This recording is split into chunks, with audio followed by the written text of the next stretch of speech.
The alarm screamed as the transport's hull split open. Sergeant Kenneth yanked Bella closer, her harness digging into his chest as the cabin depressurized. Plasma bolt tore through the engine, and the ship tumbled from the sky, trailing smoke and sparks across the alien dusk. Silence swallowed the impact. In the crumpled cabin, a body stirred, pinned beneath a twisted bulkhead. Bella's tongue scraped salt and dust from his cheek, a low whine escaping her throat. Can't move. Left leg is pinned. The mission. The patrol. The crash site is secure. Move in. Check for survivors. The Human Council will pay for this intrusion. They send one man in a transport to our border. Arrogance. Easy, girl. Not yet. They'll see us soon. Stay down. Through the gash in the hull, he saw movement. The Vrelak patrol spreading out, boots crunching on debris. They don't know about her. 41 seconds.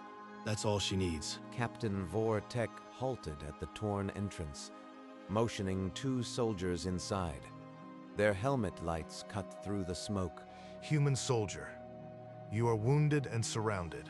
Surrender your weapon, and you will live. Kenneth ignored the voice. His fingers moved in sharp, silent signals against Bella's harness. She froze, quivering. Steady. Wait for the right angle. Wait for my word. In the darkness, Bella's pupils dilated fully. A rumble began in her chest, too low for the aliens to hear. The first Vrelak stepped over a collapsed beam, his rifle trained on the shadows where Kenneth lay. No tricks, human. We have read your species file. You break easily. Gravel crunched under heavy boots. The sound echoed in the small cabin, growing closer with each step. Get ready, girl. On my mark. Bella's ears flattened. Her body coiled like a spring.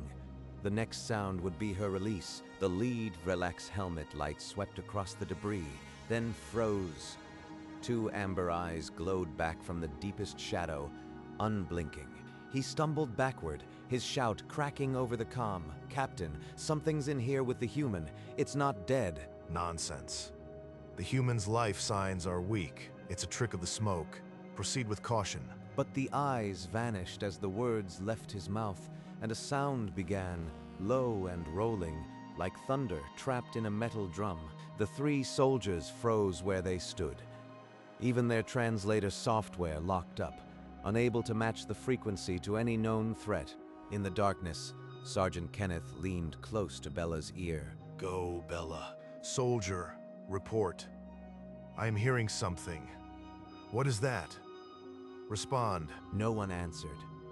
The forward soldier's rifle beam danced wildly on the black silhouette that now rose from the floor plates. Then the growl erupted into a full-throated bark, and the silhouette launched at them like a missiling Flissley. Bella struck the lead soldier chest high, the impact folding him backward. 65 pounds of muscle and fury drove him into a bulkhead. His rifle clattered away. Her jaws clamped on his forearm, teeth finding the gap between armor plates. A spurt of green blood misted the air as he screamed, the sound swallowed by her snarling, Form up. Cover fire. What is happening in there? No one answered. The second soldier raised his weapon, but Bella was already pivoting, launching off the first body. Shoot that thing. Now. The order came too late. Bella's teeth sank into the second soldier's leg, and his shot discharged into the floor. A second spatter of green. The alien howled, crumpling, his weapon spinning away. Bella shook her head, tearing armor. Fall back. Fall back to the entrance. The third soldier turned and ran, boots slipping on debris. Bella gave chase, her nails scraping metal as she launched after him. The fleeing soldier crashed through a torn hatch, but Bella gained with every stride. Her breath echoing off metal, she leaped, front paws striking his shoulders, momentum carrying him to the ground. Her jaws found the gap at his neck guard. He screamed, thrashing, but her grip only tightened. Stand and fight. You outnumber a single animal. What is wrong with you? The soldier's rifle fired once into the ceiling, then went silent as Bella shook him like a training dummy. She released the limp form and turned, coat spattered with green, eyes scanning for the next threat. Impossible. A predator. No, too coordinated. This thing is trained. She locked onto Captain Vortek's silhouette at the entrance, a low snarl vibrating through the wreckage. Get back. I'm ordering you to stand down. Bella ignored the command, her nails digging into the deck plates as she launched toward the entrance. Captain Vortek had his sidearm clear before the beast cleared the hatchway, the pistol's hum filling the air. But as the creature closed, his aim wavered. He saw the patches on its chest, the sergeant's stripes sewn into the fabric. Those markings. A sergeant. Earth has made soldiers of its predators. The hesitation cost him. His shot splashed against the wall as Bella dodged, plasma scorching the metal. She came on without pause, teeth bared, eyes locked on his, her breath steaming in the cold air. Vortek retreated, firing wildly, each bolt going wide, his aim shattered by panic. His back collided with a bulkhead. He felt the cold metal and knew he was cornered, alone with no squad. Bella slowed to a walk, her growl a deep promise that vibrated in his chest. I surrender. Call it off.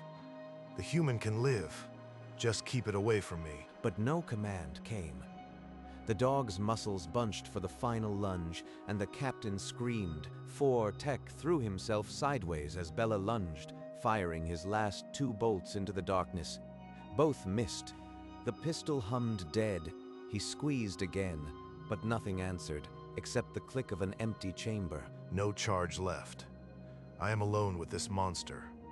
The mission is lost. He scrambled up a support beam, claws scraping, desperate for any height the beast could not reach. Bella leaped, jaws snapping shut a handspan from his retreating boot. Dust rained from the impact. She landed, circled, and fixed her glare on the captain, her snarl a constant engine rumble. Stay back. I command you. Stay back. Do you understand me, beast? Bella's only reply was a deeper growl. Her tail never stopped its slow, metronome wag. Captain Vortek pressed his spine against the beam, legs wrapped around it, arms trembling. She did not leave. She sat, patient, waiting for him to fall or for her handler's command. In the shadow of the bulkhead, Sergeant Kenneth forced his left leg straight, bone ground against bone. Bella has the captain. One word and she'd finish it. No one would ever know. Through a torn seam in the hull, he saw the standoff, his dog, coiled and snarling, and the alien's wide white eyes. But he surrendered. He's unarmed, and I am not a murderer. Gritting his teeth, he forced himself upright. A scream trapped behind his lips. His bloodied hand found the emergency comm unit, then fell away. He didn't need it. I have to be the one who stops this. Not for them. For her. He blinked sweat and blood from his eyes, fixing his gaze on Bella's harness. Then he drew a ragged breath, and the command rose from his chest. His lips parted, tasting copper. The single word balanced on his tongue. The silence shattered. From the depths of the wreck, a human voice cut through the smoke like a blade. Bella, leave it. The 2 words cracked through the hull like a rifle shot, echoing off twisted metal and frozen smoke. Bella's head whipped toward the sound, ears snapping forward, her snarl freezing mid-threat as if slapped. A low, confused whine leaked from her throat. Her legs trembled, muscles still coiled for the final lunge. It obeys. By the dead gods, the beast is listening. It understands. Captain Vortek's claws dug into the beam, his white eyes bulging wide. He didn't dare breathe. Bella's tail gave a single, uncertain twitch. The growl in her chest wavered like a dying engine. For one frozen second, the galaxy shrank to a wounded soldier, a snarling dog, and a hanging alien captain.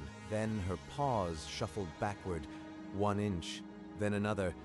But her eyes never left the captain's throat. With a final, guttural snarl, Bella wheeled away from the beam.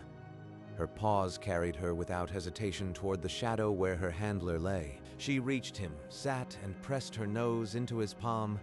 Then her tongue swept across the drying blood on his knuckles. Good girl. Bella, good girl. Impossible. The monster is. It is acting like a common pet. After all that, it just stops. Captain Vortek pressed against the beam, his mind struggling to reconcile the vicious predator with the creature now whining gently below. This is no beast. This is a soldier, trained to kill or to heal at a single word. What else don't we know about Earth? Bella's tail thumped twice against the deck plate. Her eyes half closed, the fight drained from her body. There. The galaxy just saw what we are, girl. Now let's see if they learn. The silence that followed was heavier than any gunfire, filled with dust and the low hum of settling wreckage. High above, the captain clung to his perch, the battle lost, and the predator now a partner, waiting for a scratch behind the ears. The roar of engines broke the stillness. A human dropship descended through the smoke, thrusters flattening the dust. Marines in combat gear jumped clear before the ramp touched ground. Rifles sweeping the perimeter. The first man to reach the wreck froze, his helmet light catching the absurd tableau. A dog sitting calmly beside a wounded soldier, and an alien captain dangling from a beam. A sharp voice cut across the comms. Medic. The squad moved forward, eyes darting between the carnage and the silent K9. A field medic knelt beside Kenneth, tearing open a kit. Bella watched every move, but allowed the stranger near her handler. Easy, Bella. They're friendlies. Stand down. 2 Marines climbed the beam to pull Captain Vortek down. He stared at Bella the whole descent, his claws still trembling. That creature. It is a weapon. Earth has weaponized its own pack hunters. The Council must be warned. The squad leader ordered Vortek restrained and the area secured. Medics worked quickly on Kenneth's leg, while Bella sat at attention. Her duty fulfilled. In the settling dust, the dog's harness patches glinted under the marine lights, marking her not as a monster, but as a soldier who had just won a battle without a single human casualty. A Marine squad leader pulled Vortek aside, activating his interrogation recorder. What happened here, Captain? Report. We cornered the wounded human. Then, a small predator. It tore through my squad in seconds. Trained. It heeded the human's command. The Marine's gaze shifted to Bella's harness, catching the sergeant patches and unit insignia. His brow furrowed in sudden understanding. He turned to Kenneth, who lay on a stretcher now. His leg splinted. Sergeant, is that animal yours? She's my partner. K9 Sergeant Bella. 7 years, 3 tours. She did her job. Vortek, now bound, was escorted toward the dropship. He glanced back at Bella one last time, his expression a mixture of terror and disbelief. Bella did not move from her spot beside the stretcher. Her ears tracked the captain, but her body remained at ease. The fight truly over. The squad leader spoke quietly into his comm, his report to command already tinged with the weight of what he had witnessed. They'll have to rewrite their whole playbook now. Dogs aren't just pets, they're soldiers, and they'll never see Earth the same way again. As the dropship door sealed behind the captive captain, the only sound was the soft thump of Bella's tail against the deck, a quiet punctuation to a battle that would echo across the stars. In the Vrelak High Command bunker, 3 officers sat in darkness, watching the helmet cam footage loop on the main display. The feed froze on Bella's snarling jaws, then zoomed onto the sergeant patches sewn into her harness. A junior officer leaned forward, his scales paling. This is not random. The markings indicate rank. General Vrask slammed his fist on the steel table, rattling the data slates. His voice cut through the bunker. Earth has weaponized a predator we never considered. This is not an animal, it is a soldier. Analysts pulled up biometrics, Canis lupus familiaris. The genetic markers for aggression and pack loyalty were off the charts. The general ordered the footage compiled. Send it to the council. Immediate emergency session. They must see this. A communications officer hesitated. This will cause panic. The humans will deny it. The general's reply was ice. Let them. They have been hiding an apex predator in their ranks. The galaxy deserves the truth. The transmission launched across 12 systems. The Galactic Council summoned its representatives to witness Earth's other soldier. The Galactic Council chamber fell silent as the Vrelic delegate stepped to the central podium, the emblem of his people glowing on his chest. Behind him, the display lit up with the now famous footage of Bella's attack. The delegate's voice demanded that Earth's canines be classified as Tier 1 biological threats. Gasps and harsh clicks from translators filled the air as the delegates absorbed the speed, the precision, the utter lack of mercy. From the human delegation, the ambassador rose. She did not shout. She waited for the murmurs to die, her posture calm but firm. She argued that Earth's dogs were partners, not weapons, challenging the council to see the difference between a trained guardian and a mindless predator. She had the footage replayed to the final moment, the dog turning away at a single command, returning to lick her handler's bloody hand. A ripple of confusion moved through the chamber. Some delegates leaned back, others scribbled frantic notes. The Vrelac faction stirred angrily. The Vrelic delegate struck the podium. He insisted the creature was too dangerous, that no species should command such a predator alongside its own soldiers. The human ambassador did not flinch. Earth, she declared, would never apologize for its bond with another species. Judge us by that bond, not fear. The motion was tabled for immediate vote. Across the galaxy, the question hung heavy. Was a dog a monster or a miracle? Earth's future as a member of the Council would be decided in the next 30 minutes. The Vrelac delegate seized control of the display. The footage looped. Bella striking, green blood spraying, squad scattering. He let it play until the chamber's translators crackled with static from too many gasps. One delegate covered his eyes. Another clicked frantically to record. The fear was no longer political. It was primal, spreading across species lines. The human ambassador stood one final time, but her voice was drowned by the repeating roar of Bella's attack. The Vrelac had timed the loop perfectly. The vote was called. Lights blinked across the chamber, red after red after red after red, as the Tier 1 classification for Canis lupus familiaris passed by an overwhelming margin. Earth's ambassador did not contest. She lowered her head, the weight of the decision pressing on her shoulders like a physical force. Within minutes, galactic newscasts flashed the headline: Earth canines declared Tier 1 biological threat. The image of Bella snarling froze on every screen. The Vrelic delegate stepped back from the podium with a grim smile. His people had their warning. The galaxy now knew what Earth truly fielded. In a darkened intelligence room on Earth, an analyst watched the same vote. He did not mourn. He closed the file with a single note. The dog did its job. The truth is out. The human ambassador gathered her documents. She whispered to her aide, "We knew this day would come. Now they fear the leash, not just the teeth." The council chambers emptied slowly. The galaxy had made a new law. Dogs were now a class of horror, and somewhere in a hospital bed, a wounded sergeant did not yet know that his partner had just been outlawed. The military hospital room was quiet, except for the faint hum of the biomonitors. A nurse had just left, the news tablets still glowing on Kenneth's blanket. Tier 1, biological threat. They've outlawed her.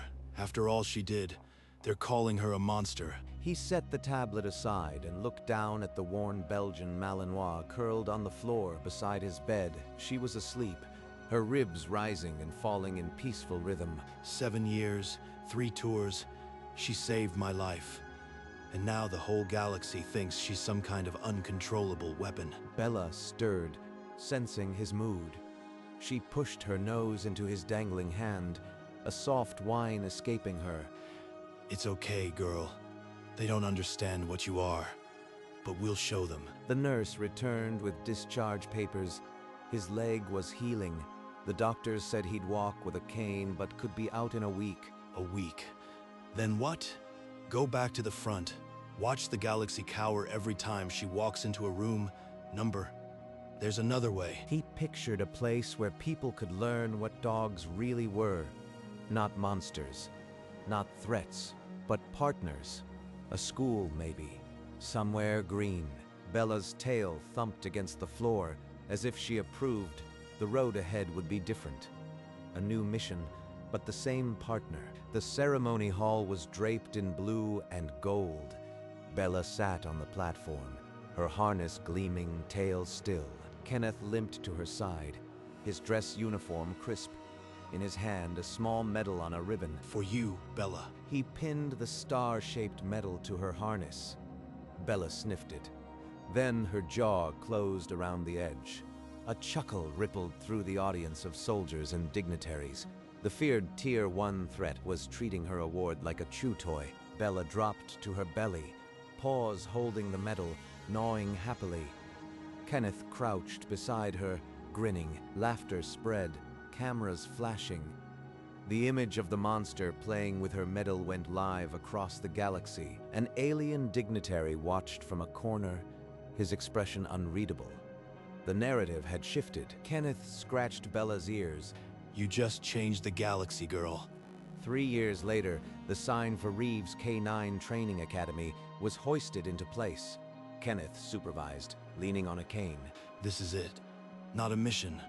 A promise. The school sprawled across green fields, obstacle courses threading between old oaks. Dogs and handlers moved in sync. Inside the training hall, Kenneth stood before his first class. Bella sat at his side, a bit grayer but still keen. She'll show you what partnership looks like. Watch. He gave a quiet command, and Bella ran the obstacle course flawlessly, the medal on her harness catching the light. They're not afraid. They're curious. That's a start. He walked them through basic commands, Bella serving as the patient demo dog, ears perked. She made it look easy. At the end of the session, the class applauded. Bella wagged her tail and licked Kenneth's hand. The sign outside caught the sunset, the name a quiet defiance. They trained partners, not predators. A new class of handlers filled the training hall, the scent of fresh sawdust in the air. Kenneth stood at the center, Bella at his heel. Today we'll cover command under distraction. Bella, watch. He gave a sharp hand signal, and Bella dropped into a sit-stay. A ball rolled past her nose, but she didn't flinch. A student in the front row pointed at the medal on her harness. Kenneth's smile softened. That little piece of metal. It's from a day that changed the galaxy. 41 seconds. She took down a whole squad and treed the captain. Bella, released from the stay, fetched the fallen ball and dropped it at his feet, tail wagging.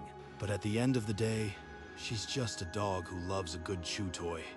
That's the whole point. The room was quiet, except for the soft thump of tails. A few students looked at Bella with new eyes, fear replaced by understanding. Every class, a few more people realize the truth. She's not a monster. She's a teacher. The training hall emptied. Kenneth lowered himself to the floor, his back against the wall, Bella settling beside him. He pulled a tablet from his pocket. The screen showed a news feed. Galactic Council announces review of Tier 1 classification for Earth, K9s, public pressure and civilian training programs credited. They're starting to listen, not to the monster they feared, but to the partnership we built. He turned the tablet off and set it aside. Bella's tail thumped once against the wood floor. You hear that, girl? It's working. She nudged his hand and he scratched behind her ears, the old medal on her harness catching the low light. From that crash to this quiet hall, I'd do it all again. The medallion was scarred with tooth marks, but it had never looked more like a victory token. He sat in the quiet, Bella's breathing steady against his leg, and let the silence be enough. Years had passed like a river current. The old man and the old dog walked the path to the school in the quiet before dawn. His cane tapped a slower rhythm now, matching the careful tread of her gray paws on the gravel. She paused, muzzle lifted to the breeze, the silver around her eyes giving her the expression of a sage. They reached the porch and stopped, the school sign creaking faintly in the morning air. Good dog, Bella. Her tail swept once across the wooden boards, a quiet answer, then fell still. The sun crested the tree line, turning the dew to gold. He laid a hand on her head, the way he had in the wreck all those decades ago. Her eyes closed, a soft sigh escaping her, as if all the miles had finally settled into this single moment. A lone bird called, and the world was quiet enough. They turned from the porch and walked into the school, the sun at their backs and the day just beginning. The doors swung open and the morning light poured into the empty training hall. A final glimpse of Bella's gray muzzle, her eyes calm and knowing, before she followed him inside. The sign creaked overhead, the painted letters catching the first full rays of the sun.